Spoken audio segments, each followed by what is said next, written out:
Hey, and welcome to this exercise on variables and data types. So what we're going to do this time is try to create an app. And the app is, say, for a hardware store, and the hardware store needs to keep track of a few things. So I'm going to paste that in here as comments, and that will give you a chance to see what comments look like.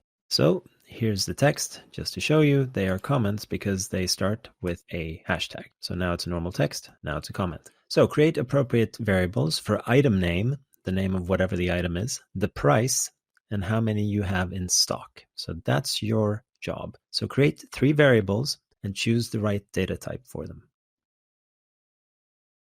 Okay, I'm hoping you tried that exercise. So now I'm going to give you one alternative to how you could do this. So let's start with the item name. So why don't we just call that item name? And that will we'll give it a name, which should probably be a string. So let's say widget. That's the fantastic name of our item. So next step, the price. Why don't we call that price? Don't have to make it harder than it is. And the price could be maybe not always an integer. Maybe it's going to be some decimal number. So let's make that a float. And the way we make it a float is just simply to put a comma in it. That automatically makes it a float. And the next step, how many do we have in stock or our inventory? Let's call that inventory.